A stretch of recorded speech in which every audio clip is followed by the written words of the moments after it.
আসসালামু আলাইকুম। বৈষম্য বিরোধী ছাত্র আন্দোলনের শিক্ষার্থীরাই বা ছাত্ররাই যে শেষ কথা নয় তা প্রমাণ করে দিয়েছে রাজধানীর মাইলস্টোন স্কুল অ্যান্ড কলেজের শিক্ষার্থীরা। বৈষম্য বিরোধী ছাত্র আন্দোলনের ছাত্রনেতারা বা এনসিপির শীর্ষ নেতৃত্ব তারা যে নিজেদেরকে সর্বা মনে করত এবং তাদের মধ্যে যে একটা অহংবোধ তৈরি হয়েছিল, বাংলাদেশে আর কোনো ছাত্র শক্তি নেই তাদেরকে চ্যালেঞ্জ জানানোর মতন, মাইলস্টোন স্কুল অ্যান্ড কলেজের শিক্ষার্থীরা সেই চ্যালেঞ্জটি জানিয়ে দিল এবং প্রমাণ করল এই বৈষম্য বিরোধী ছাত্র আন্দোলনের ছাত্রদের বাইরেও আরও অনেক ছাত্র শক্তি রয়েছে যারা যে কোনো সময় ফুঁসে উঠতে পারে ন্যায্যতার ভিত্তিতে। অন্তর্বর্তী সরকারের বিরুদ্ধে গত এক বছর যারা নিশ্চুপ ছিলেন, অবজার্ভ করছিলেন সবকিছু, তারা এখন মুখ খুলতে শুরু করেছেন। নির্বাচন, আইন শৃঙ্খলা পরিস্থিতি, রাষ্ট্রের সংস্কার, মার্কিন শুল্ক নীতির চাপ, অর্থনৈতিক অবস্থার গুমোট পরিস্থিতি, যে মব ভায়োলেন্স বা মব ইনজাস্টিস, অনাকাঙ্ক্ষিত নানান ধরনের ইস্যু, এসব বিষয়ে সরকারের প্রতি চরম আস্থার সংকট তৈরি হয়েছে চারিদিকে। সরকারের দুজন উপদেষ্টার পদত্যাগের দাবি উঠেছে, এর আগেও অনেক উপদেষ্টা পদত্যাগের দাবি উঠেছিল, কিন্তু কেউ কারোর কথায় কোনো ধরনের তোয়াক্কা করছে না। শিক্ষা সচিবকে সরিয়ে নেওয়া হলো তার পদ থেকে রাত ৩টার সময় এসএসসি পরীক্ষা স্থগিত করার ঘোষণা দেওয়ার মধ্য দিয়ে। তাহলে শিক্ষা উপদেষ্টা কেন সরতে হবে না? এবং বড় অদ্ভুত যুক্তি এই সব উপদেষ্টাদের, আগেকার রাজনৈতিক সরকারের মন্ত্রীরা যে সব যুক্তি দিয়েছেন এরাও তাই। শিক্ষা উপদেষ্টা সিআর আবরার নিজেকে মহৎ উদার প্রমাণ করার জন্য একটা ডায়লগ দিলেন যে পদ আঁকড়ে ধরে রাখতে পদে আসেননি, তবে নিয়োগকর্তা বললেই তিনি চলে যাবেন। আরে নিয়োগকর্তা বললে তো চলে যেতেই হবে, তখন আর কি উপায়? প্রত্যেকেই এমন কথা বলেন এবং যে দাবিটি উঠেছে সেটা যৌক্তিক দাবি। শিক্ষা সচিবকে যদি প্রত্যাহার করা হয় তাহলে আপনি থাকবেন কোন নৈতিকতার ভিত্তিতে? আর প্রধান উপদেষ্টা ক্ষণে ক্ষণে নাটক রচনা করেন, কোনো ধরনের সমালোচনা, সরকারের কোনো ধরনের ত্রুটি বিচ্যুতি নিয়ে সমালোচনা তুমুল পর্যায়ে গেলে তিনি বলেন যে আমি আর থাকবো না এই পদে। বারণ করেছে কে? চলে যান, চলে যাওয়ার সময় এসে গেছে। এমন একটা ধারণা সারা দেশের মানুষ গিয়ে তার পায়ের কাছে লুটিয়ে পড়বে, না না আপনাকে যেতে দেওয়া হবে না। নির্লজ্জতার চরম দৃষ্টান্ত স্থাপন করছেন এই কথিত নোবেল বিজয়ী অধ্যাপক ডক্টর মোহাম্মদ ইউনূস সাহেব। প্রকাশ্যে এখন এই কথাগুলো বলতে হবে। আমরা সামাজিক যোগাযোগ মাধ্যম লক্ষ্য করছি গত 2-3 দিন ধরে। সামাজিক যোগাযোগ মাধ্যমে সাধারণ মানুষের মধ্যে মাইলস্টোন স্কুল অ্যান্ড কলেজের যে দুর্ঘটনা সেটি নিয়ে যে নাড়া দিয়েছে মানুষের মনে, হৃদয়ে, তার মধ্যে মিনিমাম কোনো নাড়া দিয়েছে? দেয়নি তো। আমি শুধু প্রতিটি ঘন্টা গুনি, 3 দিন হয়ে গেল, 72 ঘন্টা হয়ে গেল। এই ভদ্রলোক এই বিমান দুর্ঘটনার, দেশের ইতিহাসে এত বড় দুর্ঘটনায় যারা আহত হয়েছেন তাদেরকে কোথাও দেখতে গেলেন না, ক্ষতিগ্রস্ত এলাকা পরিদর্শনে গেলেন না। এমন রাজাকে আমরা আর কোথাও আর কখনো পেয়েছি দেশে?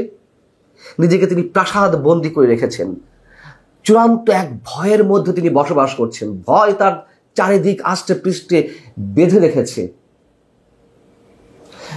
কোটা সংস্কার আন্দোলনের চূড়ান্ত মুহূর্তে সাবেক প্রধানমন্ত্রী শেখ হাসিনাও তো 30শে জুলাই, 5 আগস্ট যেই সরকারের পতন হলো, সেই সরকারের প্রধানমন্ত্রী শেখ হাসিনা তার 4 দিন আগে 30শে জুলাই তিনি আহতদের দেখতে গিয়েছিলেন হসপিটালে। তার জীবনটা তো ভয়ঙ্কর ঝুঁকির মধ্যে ছিল, তারপরেও তিনি গিয়েছিলেন। আর এই যে কথিত শান্তিতে বিজয়ী নোবেল বিজয়ী অধ্যাপক ডক্টর মোহাম্মদ ইউনূস, তিনি কি এমন রিস্কের মধ্যে আছেন যে তিনি কাউকে দেখতে গেলেন না আজ পর্যন্ত, এখনো পর্যন্ত? জাতীয় নাগরিক পার্টি এনসিপির অন্যতম শীর্ষ নেতা হাসনাত আবদুল্লাহ মুখ ফসকে একটা সত্য উচ্চারণ করে ফেলেছেন। তিনি স্বাস্থ্য উপদেষ্টাকে উদ্দেশ্য করে কথা বলতে গিয়ে ডক্টর মোহাম্মদ ইউনূসের প্রতি ইঙ্গিত করে বলেছেন যে উনার একমাত্র যোগ্যতা তিনি গ্রামীণ ব্যাংকে ছিলেন এবং ডক্টর মোহাম্মদ ইউনূসের খুব কাছের মানুষ। এই স্বাস্থ্য উপদেষ্টা লইয়া আমরা কি করিব? দুঃখের বিষয় হচ্ছে উনি নিজে চিকিৎসা করাতে যান সিঙ্গাপুরে। এসব কথা বলে তো থলের বিড়াল বের হয়ে আসবে। এই যে মাইলস্টোন স্কুল অ্যান্ড কলেজের ভয়ঙ্কর দুর্ঘটনা, এই বিষয়ে তার কোনো রোল আপনারা দেখেছেন? অর্থাৎ স্বজনপ্রীতি, ডক্টর মোহাম্মদ ইউনূসের দুর্নীতি, তার উপদেষ্টা পরিষদে যারা রয়েছেন তাদের অধিকাংশের বিরুদ্ধে একের পর এক যে দুর্নীতির অভিযোগ, সরকার পরিচালনা, রাষ্ট্র পরিচালনায় যে চরম ব্যর্থতার পরিচয় আমরা গত 1 বছর ধরে পাচ্ছি। এরপরেও ডক্টর মোহাম্মদ ইউনূস নিজেকে আন্তর্জাতিক খেলোয়াড় বলে দাবি করেন। যতই আন্তর্জাতিক খেলোয়াড় বলে দাবি করুন না কেন, যতই পরাশক্তিগুলো আপনার পিছে থাকুক না কেন, মানুষ যখন ফুঁসে উঠবে তখন কেউই পালানোর পথ খুঁজে পায় না। এবং এই যে হাসনাত আবদুল্লাহ যে কথাগুলো বললেন, আপনাদের কি মনে হয় যে এগুলো আসলেই তারা বিরোধিতা করছে সরকারের? না, এগুলো নাটকের একটি অংশ। তাদের কখনো কখনো নিরপেক্ষতা দেখাতে হয় যে আমরা তো ডক্টর মোহাম্মদ ইউনূসের বিরুদ্ধে কথা বলছি, যখন আবার তার পদত্যাগের প্রসঙ্গ ওঠে এই এনসিপি নেতারা গিয়ে তারা আবার এক ধরনের হুমকি ধামকি দেয়, না পদত্যাগ করা যাবে না, আপনি আসছেন অমুক কাজ করতে, আপনি আসছেন তমুক কাজ করতে, এগুলো শেষ করে যেতে হবে। কি যে এক গ্যারাকলে পড়েছি আমরা দেখছি মানুষ এখন প্রকাশ্যে মুখ খুলতে শুরু করেছে। অন্তত যাদের দিকে আমরা চেয়েছিলাম এতদিন মুখে কুলুপ পেটেছিলেন, এখন তারা কথা বলছেন। সিপিডির সম্মানিত যে ফেলো দেবপ্রিয় ভট্টাচার্য, বাংলাদেশের অন্যতম অর্থনীতিবিদ, তিনি রাজধানীতে একটি অনুষ্ঠানে যে মন্তব্য করেছেন তা হচ্ছে এরকম: সরকারের কোনো নৈতিক অবস্থান পরিষ্কার করা নেই। এখন মোটামুটি পরিষ্কার হয়েছে যে আমরা সরকার বলতে যাদের দেখি আনুষ্ঠানিকভাবে আসলে তার ভেতরেও আরেকটি সরকার রয়েছে। চরম বাস্তবতা সম্পন্ন একটা কথা।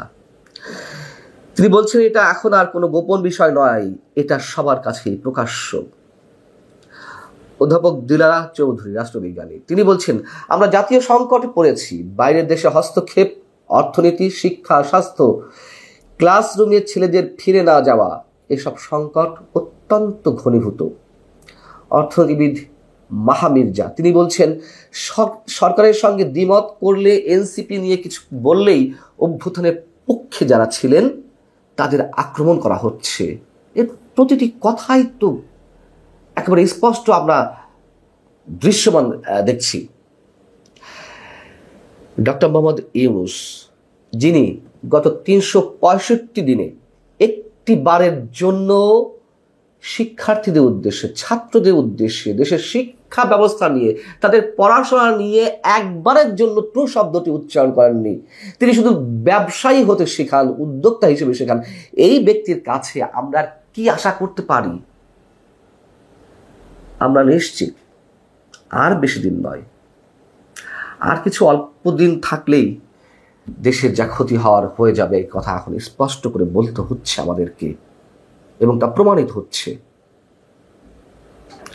ভালো থাকুন। আল্লাহ হাফেজ।